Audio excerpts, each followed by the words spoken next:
Jihad itu dari kata jahada yujahidu mujahadatan.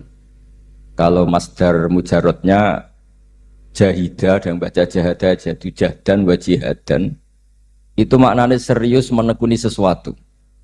Jadi tidak harus bentuknya perang. Tapi Islam juga jangan anti perang, karena andaikan Islam itu tidak punya konsep perang, itu juga kita bingung saat kita dijajah Belanda. Jadi sesuatu itu pasti akan ada momennya, ada pembenarnya. Disebut kalau dalam fikih muqtadul hal. Saya masih ingat beberapa cerita lesan. Dulu perang itu harusnya 7 November. Bung Tomo datang ke Mbah Hashim. Tapi kata Mbah Hashim jangan, kata Kiai bagian nyeblokno pesawat urung teko. Walhasil nunggu Ki Abbas dari Buntet Pak Kapolres itu doanya spesial untuk menjatuhkan apa? Pesawat. Saya kebetulan banyak kenal sama cucu-cucu Ki Abbas Buntet. Tanggal 10 datang terus perang dimulai. Dan itu menjadi perang sejarah karena jenderal dari Belanda ya, dari Inggris ya. Itu sampai meninggal. Jadi siapa Malabi ya? Jadi intinya Anda jangan berpikir bahwa negara ini didirikan hanya oleh umarok. Bahkan sebelum ada negara, yang sudah ada itu ulama. Dulu para wali songo sampai para kiai era kemerdekaan itu sudah membentuk satu komunitas. Di situ ada ketua pondok, ada bendahara, ada macam-macam. Sehingga kiai lah yang bisa menggerakkan publik untuk melawan Belanda. Karena kiai ini juga yang megang otoritas publik. Ketika seorang Basim Asy'ari memfatwakan jihad itu fardhu ain, maka semua orang berpikir harus jihad melawan kehadiran Belanda atau penjajah mana saja. Tapi itu satu sisi ya. Di sisi yang lain, bahasa Arab itu ada sisi uniknya. Kalau menamai penjajah itu musta'marin atau al-isti'mar. Isti'mar itu meramaikan dunia. Karena memang bangsa kita dulu itu ya aneh. Tapi nak sampean kerasani teman-teman ya kualat itu babai jenengan. Kita ini dulu memang ya agak aneh. Belanda itu sudah penjajah, tapi sama buyut-buyut kita dipanggil Doro. Bisa kamu bayangkan kiai saat itu untuk mengingatkan masyarakat pentingnya melawan Belanda. Wong manggil Belanda saja Doro tuan. Terus kemudian kita berfatwa melawan Doronya. Jadi benahi ilmunya saja wis sak penggawean kira-kira. Jadi ngelola orang bodoh itu ya kangelan. Enggak dikelola itu bangsa kita, dikelola itu ya rodok gedok banget. Wong ngundang penjajah apa? Doro. Jadi itu PR besar. Tapi kiai itu punya seni untuk memberi penjelasan.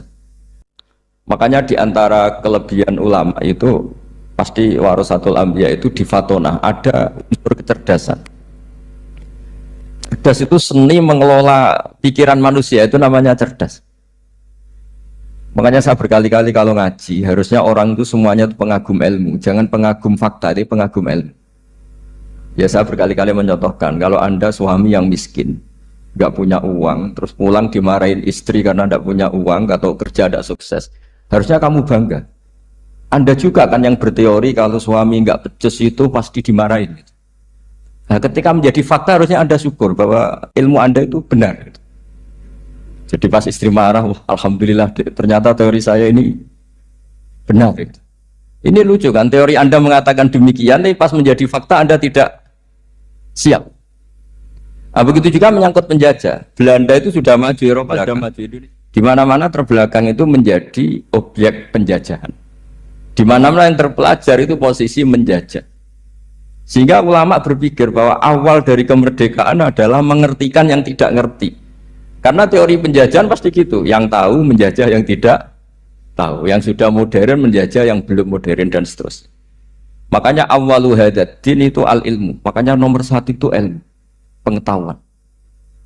Di sini pentingnya sampai Islam mewajibkan thalabul ilmi faridhatun ala kulli muslimin.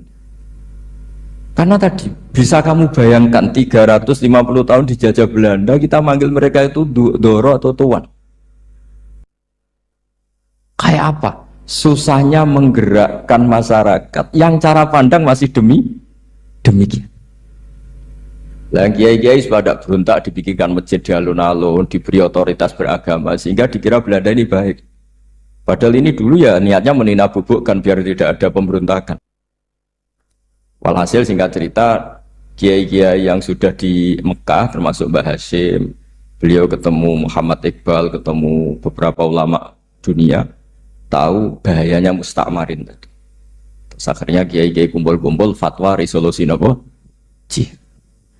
Jadi ini mukadimah sebagai pembenaran, sebagai setuju saya sama Kiai Haji Ulil Albab bahwa nomor satu itu jihad. Tapi jihad tadi pemaknanya harus utuh. Kalau kondisi perang ya perang, kalau kondisi stabil ya jihad untuk memajukan apa? Indonesia. Dan itu saya ulang lagi dimulai dari ilmu. Sebelum saya ngaji Minhajul Thalibin saya cerita ilmu itu apa? Ilmu itu sederhana, sesuatu yang mudah. Karena ilmu itu fitratallahi allati fataran nasa apa? Misalnya begini, saya orang miskin, nggak punya apa-apa, sudah nggak punya apa-apa, nggak punya jabatan, terus keluarga yang nggak pati loyal, mungkin istri ada ngidolakan kita, bahkan anak kita sendiri juga nggak ngidolakan kita. Itu kan sial-sialnya orang, anak kita aja nggak pernah ngidolakan kita. Tapi untuk bahagia itu sebenarnya sederhana. Sederhananya begini. Orang pinter itu ingin mempertahankan kehidupannya, pinter sampai berobat habis banyak ke Belanda, ke Jepang supaya mempertahankan nyawanya. Si miskin ini kalau dia setiap makan, ya Allah, saya dengan makan ini mempertahankan nyawa saya. Sehingga makan itu satu kajian ilmiah bahwa ini luar biasa. Bahwa orang punya Alphard, punya uang 1 miliar, itu tidak mempertahankan sesuatu yang pokok, yaitu nyawa. Orang tidak punya Alphard itu hidup, nggak punya uang 1 miliar hidup. Tapi kalau nggak punya nasi 1 piring, nggak punya air 1 gelas bisa mati.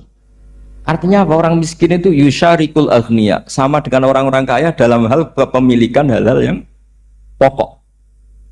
Tapi kadang-kadang orang miskin itu ya nyon sewu agak belagu, sudah miskin ingin punya Alphard, sudah miskin ingin punya uang, ya dia tersiksa. Harusnya cara berpikir nggak punya Alphard tuh masih hidup, nggak punya uang 1 miliar masih hidup.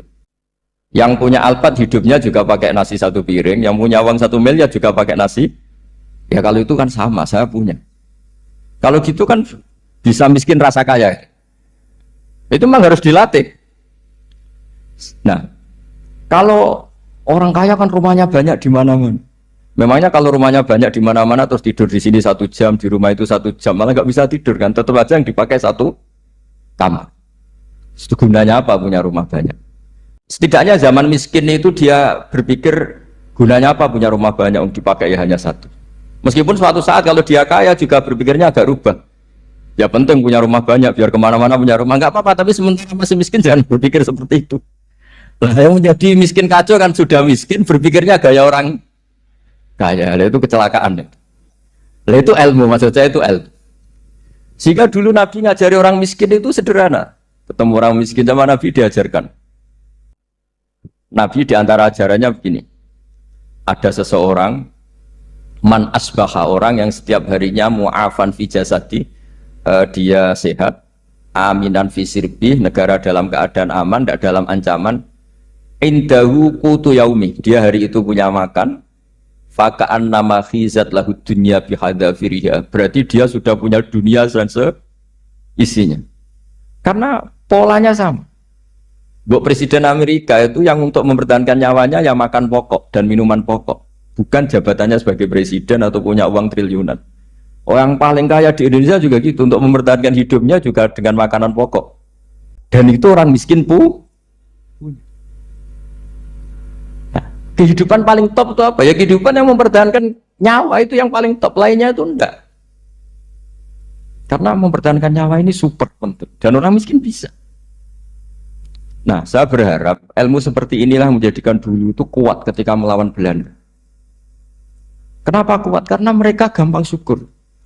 Barokahnya gampang syukur itu selesai dengan dirinya sendiri. Kalau bahasa intelektualnya itu, orang kalau sudah selesai dengan dirinya sendiri bisa berpikir memanfaati pada orang. Dulu orang-orang miskin ketika era sahabat, termasuk era para ulama yang mendidik para umatnya, itu selesai dengan dirinya sendiri. Nah sekarang banyak orang miskin juga termasuk orang kaya, bahkan belum selesai dengan dirinya. Wah itu angel, ngajak jihad angel, karena dengan dirinya saja belum selesai. Maka masyhur itu kan ketika perang Tabuk ada orang datang kira-kira kalau Indonesia pakai beras 4 kilo ya Rasulullah, yang 2 kilo tak kasihkan keluarga kami supaya bisa makan, yang 2 kilo tak kasihkan jenengan untuk biaya perang. Perang Tabuk itu perang tersulit, disebut perang Dhatil Usra. Sekarang hitung saja, ini coba dihitung, mungkin yang bagian kasir tahu. Kalau 2 kilo kali 3.000, umat Islam pas itu sekitar hampir 3.000, itu sudah 6.000 kilo. 6.000 kilo itu artinya apa? Orang miskin ketika perang membiayai dirinya sendiri, itu satu. Kedua, dengan mental memberi, orang ini tidak tamak. Barokahnya tidak tamak, tidak nyalahkan yang kaya. Efek dari itu apa ketika perang Tabuk? Sumbangan dari Sayyidina Utsman yang jumlahnya besar sekali, yaitu diantaranya 1.000 dinar. 1 dinar kira-kira 4,25 gram, berarti sekitar 4.000 gram. Itu bisa diberikan alat perang. Sumbangan dari Abu Bakar juga bisa dipakai beli kuda untuk perang. Nah bayangkan kalau kebutuhan orang miskin ini untuk makan itu nggak mau urun. Wah saya miskin, nggak perlu urun, nah, usaha miskin dipakai alasan terus. Maka jumlah 3.000 ini akan mengurangi anggaran untuk belanja peralatan perang, karena untuk konsumsi orang miskin. Jadi itu kadang mangane tanduk itu kan repot. Wes miskin mangane tanduk, nak antri mo kan ribet. Artinya apa? Perang ini tidak fokus karena ngurusi konsumsi untuk orang-orang miskin. Nah, dulu zaman Nabi orang miskin pun semuanya heroik. Mereka dibantu gak mau, inginnya bantu. Sampai dicibir sama orang munafik. Apa gunanya sedekah 2 kilo? Wong perang ini perang besar antar negara. Pas itu mau perang melawan Romawi. Sampai orang munafik bilang alladzina almizuna almuttawwi'ina minal mu'minina fis sadaqati. Walladzina la yajiduna illa juhdahum faskharuna minhu. Orang-orang munafik digambarkan Allah orang-orang yang mencibir sedekah kecil. Untuk perang besar kok sedekahnya hanya 2 kilo. Tapi yang mahal bukan 2 kilonya. Kalau ada 1 juta orang miskin menyumbang negara 20.000, itu artinya apa? Kita punya rakyat yang inginnya hubungannya dengan negara memberi. Tapi coba kalau kita 2 juta rakyat yang inginnya dari negara mendapat. Pegawainya demo ya. Nah ini ajarannya Nabi yang luar biasa. Dulu Nabi itu bisa mendidik orang miskin pun bermental memberi. Nah barokahnya bermental mandiri ini mereka selesai dengan dirinya sendiri. Coba kalau mereka tidak bawa makanan sendiri ketika perang, mungkin kuda yang untuk perang, terus mereka berpikir, bu ini saja disembelih supaya kita bisa makan. Ribet kan? Ngapain beli senjata yang mutakhir, makan saja nggak bisa. Tapi barokahnya mereka urun sendiri. Mereka selesai dengan dirinya sendiri. Ini hebatnya didikan Rasulullah Shallallahu Alaihi Wasallam. Lalu dulu Mbah Hashim dan kawan-kawan itu berhasil mendidik seperti itu. Santri yang miskin-miskin itu kalau ngaturi kiai duwene telo itu kayak no telo, duwene wi itu kayak no wi.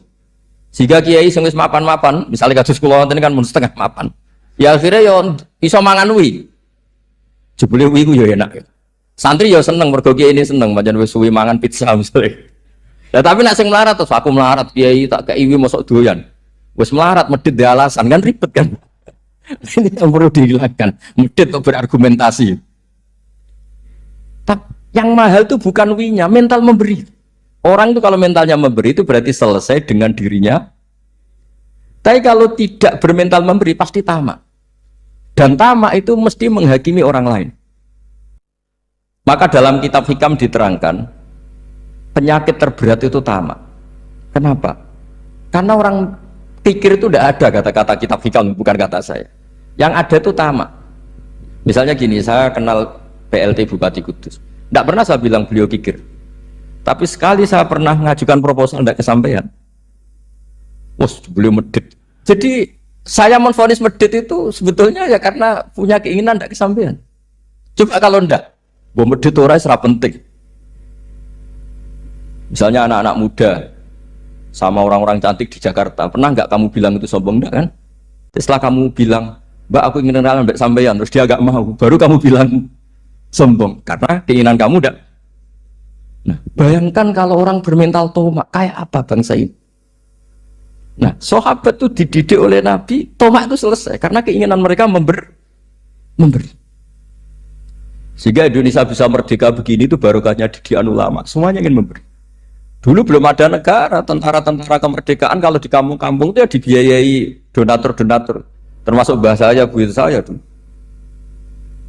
Bu itu berapa ton aja beras untuk pasukan Hizbullah, pasukan TNI. Di Aceh ada Dawud berih, ada yang baca berueh. Jadi baca aja kayak kira asap ada yang berih, ada berueh, saya juga gak tahu. Orang Aceh kalau baca berih, nyumbang berapa emas untuk kemerdekaan Indonesia. Yang Kesultanan Jogja Legowo. Jogja tidak lagi negara tapi diberikan bagian dari Indonesia dan seterusnya. Nah, jadi semua ini barokahnya didikan Rasulullah SAW yang diteruskan para ulamanya bahwa nomor satu didik masyarakat itu bermental memberi. Dengan bermental memberi apapun kecilnya ini selesai dengan dirinya sendiri. Itu kalau sampean nggak punya mental memberi nanti pulang dari Pemda, acara ini kabupaten berkata ini ribet gitu. Awas itu, bar ngaji langsung lali berarti sampai. Sudah kalau nggak urun ini sudah luar biasa, nggak urun untuk berkat itu sudah luar biasa. Jadi itu yang makanya Nabi itu Quran dimulai wa mimma razaqnahum apa? Yunfikun. Quran mengajarkan bermental memberi yunfikun. Nabi berkali-kali ngulang al yadul ulya khairum al yadis sufla. Dan memberi itu tidak harus nunggu kaya. Gambarannya Quran tentang orang baik itu gimana? Alladzina yunfikuna fis sarra wadorro, bukan fisarro saja, ketika wadorro juga. Saya pernah guyon sama orang kaya di Jakarta, dia uangnya miliaran, mungkin malah triliun. Guyon sama saya, Gus saya ini sudah sekian bangun masjid di mana-mana, saya ini berarti hebat. Enggak kata saya, enggak ada masjid agama tetap jalan kata, karena di kampung-kampung sudah banyak masjid kata. Masih keren tukang becak kata. Kok bisa Gus? Sampai nyumbang masjid 1 miliar, itu masjid apa kata? Ya masjid-masjid besar, nah itu paling dipakai kubah atau menara atau apalah yang tidak mendesak. Tapi kalau orang miskin ngutangi orang miskin itu kalau nggak utang hari itu nggak makan. Kan nggak mungkin tukang becak ke utang kada bank atau orang kaya raya kan kenal saja ndak. Mesti orang miskin utangnya sama orang miskin. Saya kalau orang kaya utang Habibidin mesti mau beli Innova karena level orang elit. Jadi utangnya itu beli Innova, aksesoris Innova, seri terbaru. Tapi kalau orang miskin sama orang miskin, utangnya itu beras untuk nyawa. Artinya apa? Kalau saya diutangi Habibidin untuk beli Innova, itu ganjarannya itu sekunder. Tapi kalau sesama orang miskin itu ganjarannya primer. Keren mana? Hutang-hutangannya orang miskin sama orang kaya. Satu menyelamatkan nyawa, satu menyelamatkan citra. Dia baru sadar, ternyata orang miskin lebih hebat ketimbang saya, lebih hebat, tapi tidak usah ditiru kata saya. Cuma dia menjadi tidak sombong sekian miliar yang disumbangkan ke masjid karena dia menjadi tahu ternyata itu tidak banget. Nah kecuali masjid-masjid yang kamu nyumbang memang masjid perintis di daerah-daerah yang belum ada masjid. Kalau masjid-masjid besar itu kan kadang kebutuhannya sudah selera bukan pokok. Nah saya ini cerita ya jadi supaya orang tahu lah. Zaman Nabi itu orang sudah selesai semua dengan dirinya sendiri. Jadi maksud saya Islam nggak apa-apa tanpa masjid itu masjid yang sudah sifatnya selera. Indonesia kan masjid sudah sifatnya selera semua. Yang dikatakan masjid pokok kan yang dipakai sholat bisa, dipakai alat sesuci bisa. Tapi kalau sudah selera ya pondasinya harus begini, lampunya harus dari kristal, terus kubahnya itu sudah selera. Nah rata-rata sumbangan yang miliatan itu kan sudah ke selera. Sementara orang miskin utang-utangan sama orang miskin untuk menyelamatkan apa coba? Nyawa. Artinya para orang miskin jangan kecil hati, wah saya sudah kok hanya 2 kilo, tapi 2 kilo nyawa. Dan itu pahalanya luar. Nah ini ilmu asal. Nah kiai itu berhasil seperti itu sehingga orang-orang miskin dulu tuh ngrumat tentara itu ya nganggo nganggo telo, bahkan ada yang pakai apa itu Pak Hartopo itu pisang itu ya, arasnya pisang itu, gronggolnya pisang sudah dipakai saja Pak tentara. Tentara di mana-mana bisa makan. Coba kalau yang ngamal yang kaya itu tidak cukup. Tapi barokahnya yang miskin juga ikut ngamal itu cukup karena yang miskin itu mayoritas. Jadi didukung kaum miskin itu pasti menang lah kan kira-kira gitu. Karena di mana-mana orang miskin itu banyak. Menemukan orang kaya itu nyari data. Kalau menemukan orang miskin seketemunya pasti ketemu. Dan orang miskin ini dididik ulama untuk berkontribusi. Sehingga banyak tentara ketika dicari Belanda pura-pura jadi petani. Ini juga yang menyelamatkan orang miskin. Nah, ulama dulu itu orang paling sukses mensuasanakan seperti itu. Itu yang diceritakan di perang Tabuk. mimba di maka tayazihu qulubu fariqin min. Jadi perang Tabuk itu perang di antara yang paling diceritakan Allah berkali-kali apa? Ya Rasulullah, tadi malam saya memburu dan ini dapat 2 sok, ya kira-kira berapa kilo lah. Yang separuh untuk keluarga kami, yang separuh saya sumbangkan ke jenengan. Lu coba perang antar negara hanya menyumbang 2 kilo beras, bayangkan. Tapi nilainya bukan 2 kilo. Kalau 2 juta rakyat Indonesia nyumbang 2 beras, artinya hubungannya dengan negara hubungan ingin memberi. Dan barokahnya hubungan ingin memberi, ora pati kecangkeman tomak, ora pati kakean menuntut. Ini yang mahal itu yang gak ternilai itu. Dan itu menjadi kekuatan yang luar biasa sehingga umat Islam bisa mengalahkan pasukan Romawi. Nah, Indonesia dulu kira-kira seperti itu prakemer. Bismillahirrahmanirrahim. Wasani asyara assalam. Ya, kita tahu secara i'rab kalau sani pakai i'rab isim mangkus, tapi untuk asyara tetap mabni nasab. Mabni fathah maksudnya. Jadi semua ulama ngendikan adat mulai ahada asyara sampai tis'ata asyara tetap berstatus mabni apa? Fathah. Sehingga di Quran inni ra'aitu ahada asyara kaukaba. Terus di surat Mudassir alaiha tis'ata asyar. Padahal itu jadi mubtada muakhir. Berarti alaiha itu tetap yang ngatasin rokok tis'ata asyara utawi 19. Tetap bacanya bukan tis'atu asyarin tapi tis'ata asyara. Jadi kita tahu secara hukum nahwu adat mulai ahada asyara sampai tis'ata asyara itu mabni apa? Fathah. Cuma khusus sani asyar yang saninya ini berstatus mangkus karena ada yaknya itu. Wasani asyar assalam wa aqalluhu assalamu alaikum wal asoh jawazu salamun alaikum. Qultu al asoh al mansus la yujzi'u. Jadi ulama itu ya lucu. Yang satu bilang al asoh boleh salamun alaikum tanpa al. Tapi kata Imam Nawawi al asoh harus assalamualaikum, sama-sama diklaim sebagai kaul paling apa? Asoh. Karena seperti kita tahu dalam bab fikih perkhilafan ulama itu rahmat. Ya, saya ulang lagi, perkhilafan ulama itu rahmat. Contohnya ya ini, saya ulang lagi ya. Nomor 11 itu. Wasani asyar iku assalamu. Ya, terus di sini disebut wa aqalluhu iku assalamu alaikum pakai al, assalamu alaikum. Wal asohu te kaul sing asoh iku jawazu salamun alaikum olahe nglafatno mu salamun alaikum. Terus kultu dawe Imam Nawawi al asoh al mansus la yujzi'u wallahu a'lam.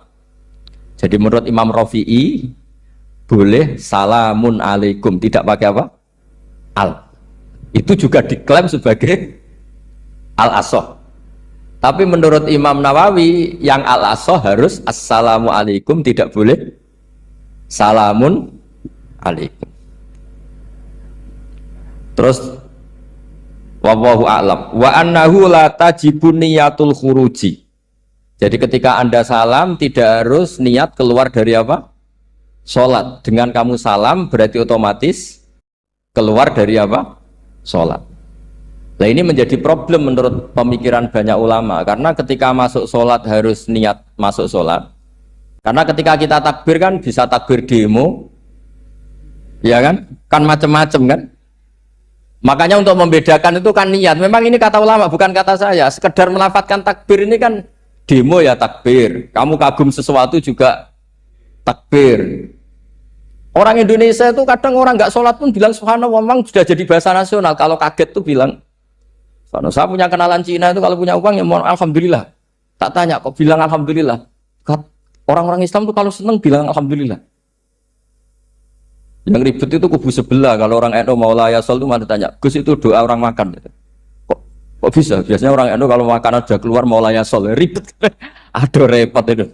Jadi kadang-kadang wiridan itu sudah jadi bahasa nasional. Jadi Cina orang nggak sholat tuh kalau punya uang ya bilang alhamdulillah. Kadang orang yang nggak sholat tanya, datang ke saya, insya Allah. Ya ribet, makanya ulama itu berdebat. Lafaz-lafaz seperti ini itu apakah wiridan, apa adat? Nah, untuk membedakan adat dan yang lain, maka dibutuhkan niat. Makanya Allahu Akbar harus niat untuk masuk sholat. Nah, normalnya salam juga harus niat keluar sholat. Biar karena masuknya niat, ya keluarnya harus niat. Itu menurut sebagian ulama. Tapi sebagian yang lain, enggak lah, kalau selesai tidak perlu Nih ya. Tapi tadi sebetulnya ada problem. Jangan-jangan salam ini salam adat. Kebetulan ada temannya masuk terus bilang assalamualaikum, nanti temannya jawab waalaikumsalam. Itu ada kisah nyata. Ini memang naif betul ini. Ada orang alim sholat. Nah, ketika ada yang mau lewat itu kan dihadangi begini ya. Jadi dihadang gini ya, itu Hibidin. Yang lewat tuh karena saking nggak pernah yang ngaji malah tidak salaman. Kagetnya kan main itu. Ada orang sholat, ada orang mau lewat. Kan kesunatannya dihadang begini. Sisi ini santai saja malah ngajak salaman. Terus ribet, ngadepi orang nggak tahu itu ribet. Ya tambah bingung kan. Diriwati saja bingung, apalagi sekarang diajak salaman. Kan memang nggak sambung, kulturnya itu nggak sambung. Nah, itu kalau kita bilang assalamualaikum terus pikir kamu waalaikumsalam, ya ribet. Memang ngadepi orang nggak tahu itu ya ribet. Makanya ya agama ini, ngelola agama ini mau. Nah barokahnya ngaji fikih itu beginilah. Saya sering cerita. Misalnya kita hafal fikih, takbir itu wajib, rukun. Tapi bentuk ngangkat tangan itu sunnah. Itu barokahnya Masya Allah. Andai kan kita menentukan kefiahnya, mungkin kita sok suci. Itu pernah ada peneliti cerita ke saya, Gus saya ini orang NU itu pusing. Kenapa? Takbirnya beda-beda. Itu takbir berkali-kali. Jadi orang was-was cobalah, bertobatlah itu. Jangan sampai jadi mazhab baru. Kalau yang was-was orang bodoh gak masalah. Coba kalau dia orang alim alama. Nanti muridnya juga niru. Oh ternyata takbir yang saya itu 3 kali itu. Oh ternyata takbir yang saya itu 7 kali. Itu kalau dia jadi imam. Kalau dia jadi makmum nyampe ini pinggir. Sampai pinggirnya takut karena bulan balen ini. Ada yang kayak orang nggak punya uang. Allahu Akbar tangannya diangkat separuh saja enggak. Itu kan. Tapi itu enggak ngefek di Indonesia. Karena dari awal kiai-kiainya ngajarin. Ngangkat tangan itu nah caranya juga agak ditentukan. Terserah kamu. Begitu juga mau sisihkan tangan itu juga sunat. Sehingga kalau ke Turki atau kemana-mana itu ada yang kayak orang baris, ya kan? Habis takbir ya sudah. Ada yang sendakap, sendakapnya beda-beda. Ada yang nutupi iga yang hilang katanya, sampai begini. Ada yang santai begini. Oh, semuanya nggak jelas. Sehingga itu kalau di militer ini ada Pak Dandim itu juga bingung ini nggak protap ini kan. Tapi kalau di fikih itu memang kalau sekali nggak diwajibkan terserah masing-masing. Ada yang kayak orang baris, ada yang sendakep begini, katanya apa? Nutupi iganya yang hilang. Ada yang sambil rasa-rasa, macam-macam.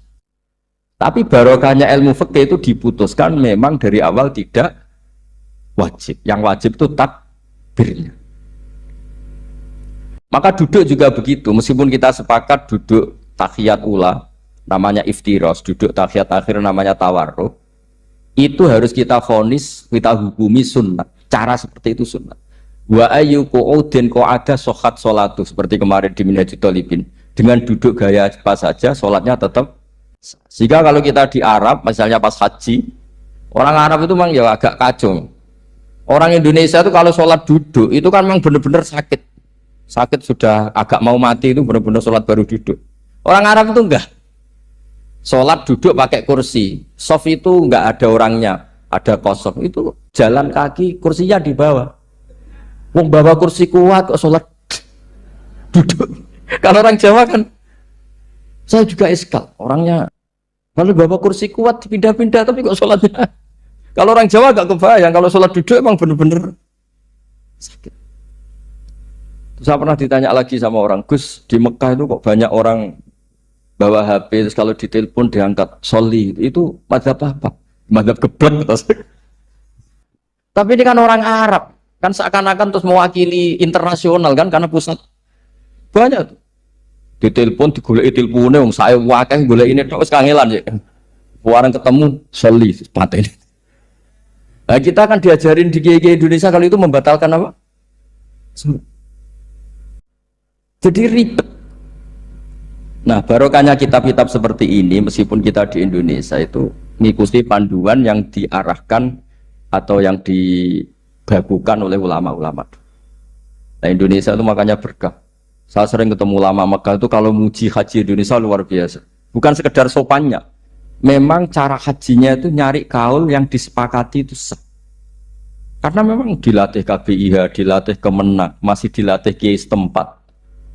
Meskipun niatnya ya kadang tidak baik. Saya pernah tak tanya, kenapa kamu latihan haji sebegitu? Kalau sholat kok enggak? Sholat gak sah, gak apa-apa, Gus gak bayar, ini kaji. Ternyata dia itu sholat bedino atau kursus bekulol. Bareng apa kaji oleh takut terang, tak takut. Sholat kira tahu takut, nak kaji kok takut. Nak sholat rasa gak iman, Gus gak bayar, ini kaji. Cuma sebenarnya kayak kurang ajar kata saya. Jadi ternyata sekarang terkuat. Kenapa orang-orang awam tuh kalau kaji kok semangat belajar? Semangatnya sama dengan sholat apa di bawah haji jauh sholat itu? Berpuluh-puluh tahun sholat itu dengan gaya yang nggak ada perkembangan. Tapi haji pisan langsung keren. Ternyata karena bayar ya. Apa perlu ditiru? Sholat harus bayar supaya ya itu alasannya itu. Haji rasa berat Gus, apa? Bayar Gus. Nak sholat rasa nggak bayar wae maksudnya. Padahal kalau kita ngikuti as-sholat imaduddin, sholat dengan haji itu afdal mana? Afdal sholat, harusnya lebih serius belajar sholat ketimbang belajar haji. Tapi setahu saya nggak ada kan KBIS gitu. Kelompok bimbingan ibadah sholat. Jadi ini kritikan saya, semoga didengar ya. Cobalah. Padahal Rian Raden Asnawi di Karang pesolatan supaya orang tuh sholatnya benar ya, sholatnya benar. Ya jadi ngaji fikih seperti ini setidaknya Anda menjadi tidak mudah mengadili orang lain. Bahwa sholat itu yang takbir tok yang wajib. Misalnya baca ya Fatihah tok, sehingga kalau ada imam lupa baca surat ya gak apa-apa, memang dari tidak wajib. Jadi pemilahan wajib dan tidak ini penting supaya tidak menghakimi pada yang lain. Jangan sampai perilaku kesolehan itu menjadi bentuk yang mengadili, nggak boleh. Itu Pak Kapolres. Kalau di ilmu fikih itu ada ulama penjaga ilmu itu ekstrim-ekstrim. Dulu ada sahabatnya Nabi namanya Jabir bin Abdullah. Ini ada di kitab Bukhari, di kitab sholat. Ya maksudnya al ilmu tentang sholat. Itu semua yang di masjid itu sudah pakai jubah, kayak gamis. Kalau orang Indonesia mungkin ya pakai hem, pakai baju batik, pakai. Itu dia datang malah gamisnya dicopot, gamisnya dicopot, imamannya dicopot, terus tinggal pakai satu sarung, terus dicancang di sini akidan benatorofaihi ala atik ini kayak cerita-cerita di perang pahlawan itu, hanya dengan pakai sarung satu dikalungkan. Terus ada orang-orang tabiin bilang gini, ungzuru ila ashabi Rasulillah, ini sahabatnya Nabi kok sholat dengan cara seperti itu, nggak islami banget, nggak keren banget lah. Terus kata Jabir bin Abdullah, saya sengaja melakukan ini supaya kamu tahu bahwa batas aurat yang dimaksud Nabi seperti ini. Shalla Rasulullah sallallahu alaihi wasallam fi izarin wahid akidan baina tarafaihi ala atiki. Saya pernah melihat Nabi sholat seperti saya ini. Tapi barokahnya itu akhirnya diketahui kalau batas auratul rajul hanya mabena surah war rukbah. Andai kan tidak ada perilaku Jabir seperti ini, orang akan ngira bahwa syaratnya sholat itu harus pakai jubah, syaratnya sholat harus pakai hem. Akhirnya orang-orang yang kebetulan tidak pakai jubah, tidak pakai hem bingung. Misalnya dia katoan seperapat, pakai kaos, neng tengah hutan, rasa sholat, ngaku ranggo jubah, ribet kan? Artinya apa? Ilmu ini harus dijaga konstitusinya, barokahnya perilaku Jabir ini, orang tahu batas jadi yang lainnya itu mukamilah atau kesunatan. Nabi juga seperti itu. Semua sahabat itu tawaf itu musyatan, berjalan. Tapi Nabi sebagai tokoh dan pas itu sehat. Saya ulang lagi, pas itu sehat. Ini hampir semua ulama bilang pas itu Nabi sehat. Nabi malah naik unta. Itu kata Imam Nawawi dalam kitab Majmu', Nabi naik unta itu lebih afdol ketimbang yang jalan. Padahal trennya biqadrit tak. Karena apa kata Imam Nawawi? Itu menjadi konstitusi ilmu bahwa syarat sahnya tawaf tidak harus jalan. Andai kan Nabi saat itu kok ikut jalan, maka dikira di antara syarat sahnya tawaf harus jalan. Maka kita kebingungan ketika pakai kursi roda karena tidak punya rujukan hukum. Tapi barokahnya Nabi pakai berkendara, orang menjadi tahu oh Nabi itu berjalan itu tidak menjadi syarat sah. Berkendara juga boleh. Ya ada juga sahabat yang sengaja omong-omongan, maksudnya tawaf kan kudune meneng wiridan, tapi ada aja omongan untuk menunjukkan kalau ngomong itu tidak membatalkan tawaf. Sampai seperti itu ulama menjaga konstitusi. Makanya nyuwun sewu kayak kita ini yang anaknya tokoh, apalagi ini di sini ada Gus Albab, termasuk ada saya, yang anak-anaknya tokoh itu memang sudah harus mulai biasa lah. Karena dulu kalau soleh kebanget, itu yang ngel-ngel orang. Abu Bakar, saya tak cerita Abu Bakar itu soleh banget. Saking solehnya itu, ini gak akan ada yang niru, saya yakin. Beliau itu hari pertama diangkat khalifah, hari berikutnya masih dagang di pasar. Singkat kita ditegur, supaya tidak usah dagang, dicukupi negara. Beliau setuju, dapat gaji. Setelah mau meninggal, semua gajinya itu disuruh ganti uang pribadi, karena beliau merasa tidak nyaman. Mau mengkhidmati negara kok minta uang. Ganti, soalnya uang pribadi, diganti. Nah, itu ya tentu tidak wajib, pejabat juga agak minat niru. Nah tapi lucunya apa? Sayyidina Umar ketika Abu Bakar sudah meninggal itu kritiknya lucu. Kamu itu solehnya berlebihan. Taman badak, sing repot sing genti. Nak soleh kok aja nemen-nemen. Mesti nak soleh ya dikira-kira lah, aja nemen-nemen. Sakake sing ngenteni repot. Makanya saya sering jagungan sama putra-putrane Mbah Mun itu keluarnya gitu. Abai wis alim, ganteng. Ngaruhe gede, diterima semua pihak, repot sing gede ku. Mulane kula nu husnudzon ana kiai kok pas-pasan ku mesti wis dianggap strategi lah dengan cara seperti itu. Loh iya loh, kalau misalnya kita hanya Kapolres tuh anak kita kan bisa Kapolda. Tapi kalau kita sudah Kapolri itu anaknya juga jadi Kapolda, belum kayak bapaknya kan. Jadi Kapolres belum kayak. Jadi kalau bapaknya hanya Kapolres kan anaknya masih gampang lah, nanti Kapolda sudah ngelangkai kan. Jadi kadang-kadang itu artinya ulama dulu itu hebat cara. Makanya kamu jangan kaya-kaya banget, jangan sukses-sukses banget. Kasihan anak kamu nanti ini. Kasihan. Makanya saya sebenarnya jadi kiai itu yang ingin bener-bener banget, tapi saya santriku lah kira-kira. Ini bukan justifikasi, tapi ini cerita saja. Cerita. Di antara makalahnya Sayyidina Umar yang terkenal itu komentar Abu Bakar itu at-abta man ba'dak. At-abta ngel-ngel no siro man ing wong ba'daka sausti siro.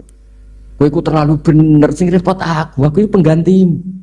Enggak aku maksa soleh tetep ae ra koyo Abu Bakar. Maksa soleh nek koyo nek soleh kira-kira lah aja nemen-nemen gitu. Penggantinya itu. Ini cerita ya, jadi saya mohon. Nah, barokahnya itu juga kesolehan yang massal itu diakui oleh ulama. Termasuk begini misalnya nyuwun sewu, Nabi itu menyebut kesolehan itu ya termasuk wa fi buti ahadikum sodako, kowe ngeloni bojomu ya sodako. Ayati ahaduna syahwatahu wa walahu ajrun. Masa urusan gitu dapat pahala ya Rasulullah? Jawab Nabi enteng.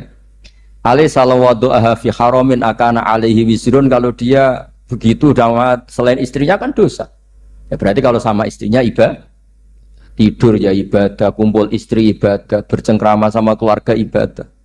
Akhirnya ulama bikin satu hukum yang luar biasa. Di antara hukum yang di kitab usul fikih itu begini. Mubah itu udah ada. Itsmamin mubahin illa wa yatahaqqaqu bihi tarku haramimma. Fa'il zamu minas sukun tarkul qatli wa minas sukut tarkul qadzaf wal ghibah.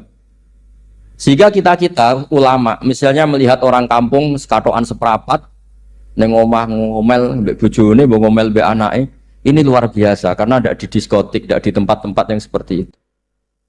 Ana wong neng omah nglamun rokokan wis delok tikus liwat misal. Lumayan ra delok gambar porno. Itu ada ulama yang berpikir itu karena tidak ada sesuatu yang mubah kamu lakukan kecuali saat itu Anda meninggalkan kehara. Makanya kata ulama, mubah itu tidak ada. Karena saat melakukan mubah, artinya Anda tarkul haram. Wa tarkul haram wajib. Berarti fal mubah wajib. Sehingga ulama misalnya sampai turu mulai barisan nanti subuh. Hada taroka zina, wa taroka sarikoh, wa taroka kada wa kada. Semoga malaikat pakai usul fikih itu. Nah, kalau malaikat pakai usul fikih itu, kamu tidur habis isya sampai subuh. Hada tarokal ma'asi kasir. Nah yang ribet kalau malaikatnya bagian khusuk. Hada tarokat tahajud wa tarokal witro. Nah kita semoga malaikatnya yang percaya pendapat tadi. Jadi ada dua pandangan, ada ulama mengatakan mubah itu tidak ada, karena tidak ada orang yang sedang melakukan mubah itu pasti meninggalkan keharam. Makanya ini sirinya kenapa dulu kiai-kiai top itu sering jagungan. Orang tahu semua lah, Mbah Zubair sering jagungan, dulu Mbah Tur ya sering jagungan di depan Masjid Menoro. Karena ingin mensuasanakan bahwa untuk menikmati hidup itu tidak harus dengan kekhara, jagungan mbek konco ya seneng, gejul-gejulkan mbek konco ya seneng. Ini anggap saja perlawanan terhadap supaya tidak nikmati maksiat. Wa qudbu hadatin al-istidzad bil mubahat kata Imam Ghazali. Inti beragama ini adalah nikmati sesuatu yang dihalalkan oleh Allah Subhanahu.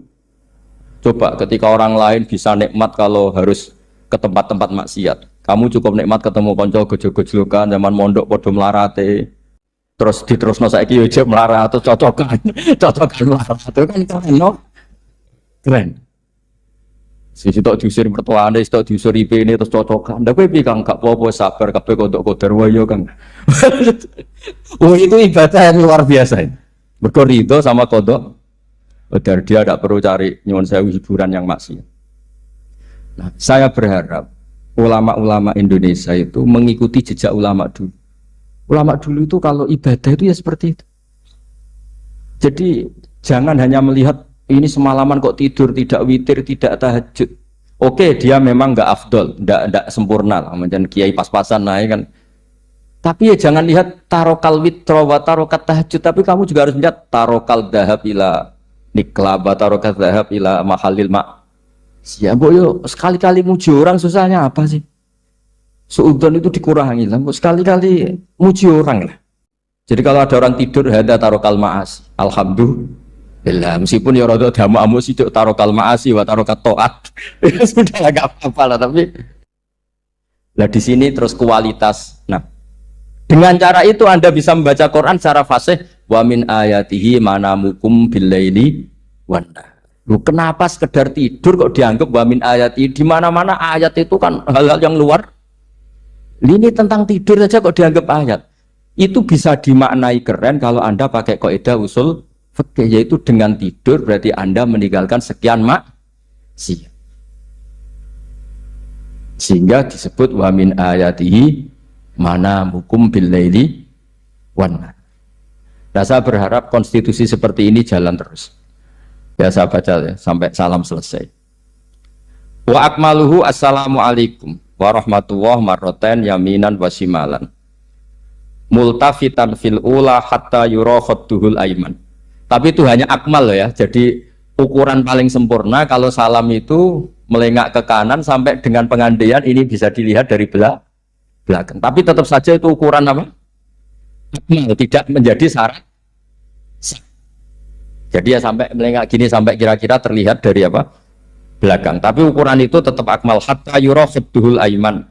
Wa fisaniyah saat terusnya alisar terus nawian assalam alaman an yamini wa yasari minal malaikati. Dia meniatkan salam itu kepada orang-orang di sisi kanannya mulai malaikat dan manusia dan jin.